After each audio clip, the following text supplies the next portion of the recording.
Thank you for the opportunity. Appreciate it. The investigation into Saturday night's multiple homicide is continuing.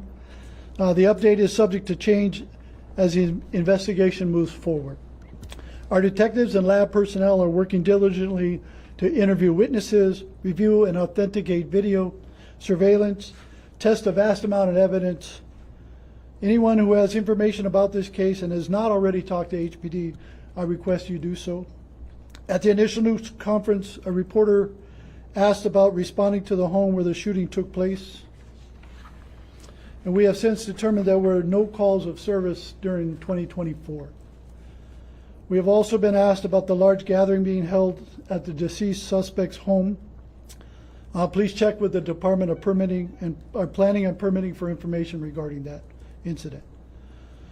With one notable exception, the recent homicides have involved individuals that knew each other and were not strangers. The exception is an innocent man who was shot by a stray bullet while standing on his driveway. Suspects in all these were identified in their cases and were either arrested and or were fatally shot. Some reporters have asked why the arrest was made and why we have released pending further investigation. They've also asked, can we charge people later? Again, I can only comment about generalities of other cases. Arrestees can be arrested and held for a felony arrest, can be held for 48 hours. And during that time of the 48 hours, we're testing evidence, we're conducting interviews, we're reviewing surveillance video, and completing other tasks. And at some time, if we can't do it within that 48 hours, we'll release pending further investigation. We'll meet with the prosecutor's office when we completed all the tasks, and then confer the case at that time for a decision based on charging or not. With that, I'll take your questions. On that, Chief, on the last issue on the self-defense question, essentially, was the fact that the suspect gunman who was killed by the resident, was the fact that he was off the property at the time, does that affect why he would be charged and held while you investigate that question? So in Hawaii,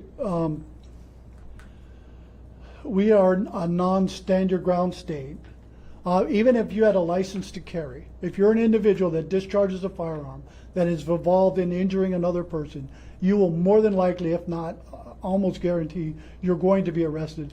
There will be an investigation as to the facts and circumstances, and we will present that case to the prosecutor's office. So it's just one of those things that doesn't matter where the person was. You discharge a firearm, in this case or any other case, you've injured another person, you're going to be arrested. Does HPD make any recommendation along when you confer with the prosecutor? Do you say, from the evidence we've gathered, it looks like this was a justifiable shooting, per the use of force description that HPD has on its website, the HRS and all that? The investigators will work with the prosecutor's office to make that determination. Has that determination been made? That determination has not been made. We've released pending further investigation. Once the investigators are to the point where they think they have all the facts and circumstances, they will go to the prosecutor's office and meet with them and confer the case from that point. So the prosecutor's office will make that final determination whether it is or is not justified. I would ask you to call Steve Holmes' office. Have you collected the guns that were at the house? At which At house? the victim house. I believe we have the gun that was involved in the shooting, yes. And was it legally registered? My understanding it was. When you said you have the gun that was involved in the shooting, just that one, did you search the house for other weapons as well? No, well, they're still under investigation. I don't know if there's any other guns. They were recovered from the suspect who's deceased. In the initial homicide, those guns were recovered, we believe. We don't know if there's any more. And then the person at the house who had a gun who was also arrested, that gun was recovered. What kind of firearm was Mr. Silva using? Allegedly using? One was a long gun and one was a handgun. Like a rifle type? I think so. When you say one, so Mr. Silva had two guns? My understanding one is, gun and one pistol? yes, a long gun and a pistol. And the 42-year-old who was released, what kind of firearm did he use to allegedly take out Mr. Silva? I know it was a handgun. I'm not sure what caliber. And then Madeline, you have a question. Oh, sorry, were Silva's guns registered? No. But did he fire both of the weapons from what you could tell? I don't know. That's still under investigation. So the long gun and the handgun that Silva was using were not registered? That's correct. Okay. So did he have a CCW permit? Not that I know You mentioned you're reviewing video. When will that be made public? of. I think at such point, we confer with the prosecutor's office, determine that the video is releasable to the media, then that decision would be made. When you say releasable, how does Well, that- as long as, if we release it too soon, it impacts the investigation, we got to make sure we're not doing that, right?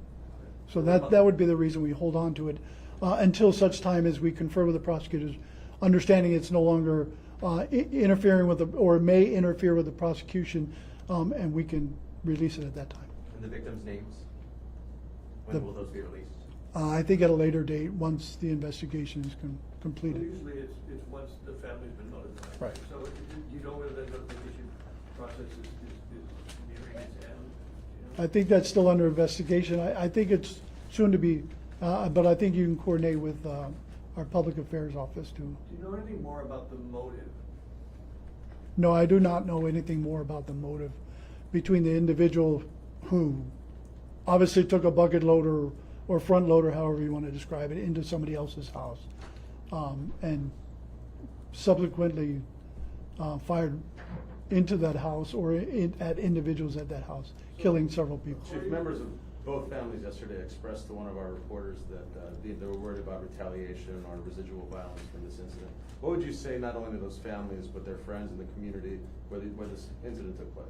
Well, I would ask that anybody in the vicinity that has information about any retaliation to please call 911, talk to the police, and let us investigate that any further so that we can determine whether it's valid or not valid, and we can move to further investigate, and then if there's any further arrests that need to be made, we can do that at that time. But it needs an investigation. So we need somebody to let us know what's going on and provide the information, who the suspects may be that are making threats or some kind of retaliation. Drew, you have a question, I know. Yeah, you were saying that there were no calls to that house in 2024 for police. Were there calls in the past to that house? And then also neighbors or community members were saying there have been calls for police on that road to the house with people coming and going.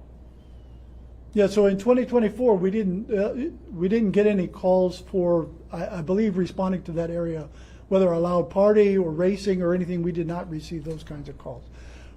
Prior years, there may have been calls for loud parties or other things, and so we're still looking at some of those cases to ascertain what were the officers sent for and why. Can you confirm, Chief, that prior to Mr. Silva getting in the front loader, that the folks from the Kianball house went down to confront people at the party?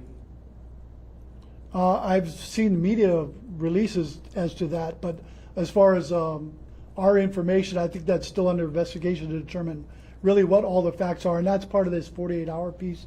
We got to determine what we're hearing, what we're told, and then validate those or corroborate that.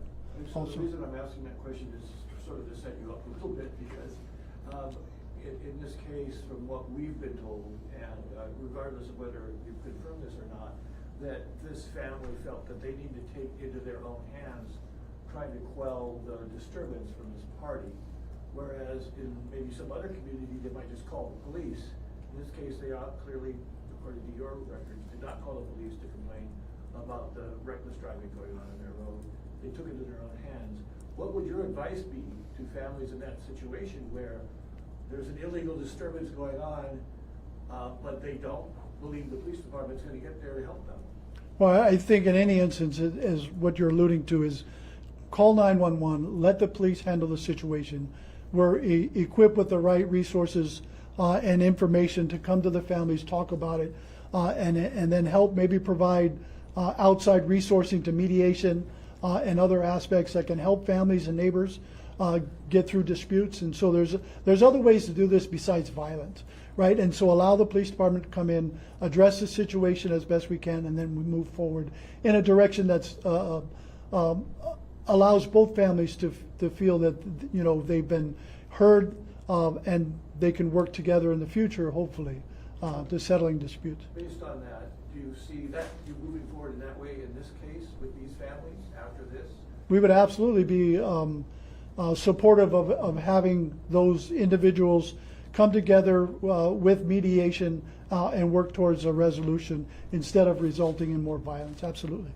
Chief, you said, oh, sorry. Sorry, Chief, guys, one more. Chief has a 2 o'clock. How many people were involved? Like, how many people were at the one party at the Silva property, and how many people were at the victim's house? That's still under investigation, and I think that needs to be determined as to how many people are actually within both residences at the time. And you said HPD has resources to deal with those type. Does it have enough resources for the Waianae community? We do have enough resources for the Waianae community. We are providing additional resources to help Waianae community through the incidents and recent violence out there. But that's not the only community. We have Kalihi. We have other entities and districts within the city and county of Honolulu that need resources, and so we're working with our federal and state partners to help in all of that. So we have the subsequent resources to handle situations that are And that's, ongoing. I'm sorry, that's some of the additional resources that were talked about a couple of weeks ago for that community. Those were brought in. Those resources were brought in. They were there the prior week, and then we, for whatever reason, reduced some of that footprint. But our state partners were still out there working at the boat harbor and other entities, and so we're working through that. But that was not the reason for that increase was for violence involving a certain neighborhood and the boat harbor itself, not necessarily in the neighborhood of Upper Waianae Valley Road where this incident happened. And it's not related to what that other crime was, or those crime was about. Thank you, I appreciate it.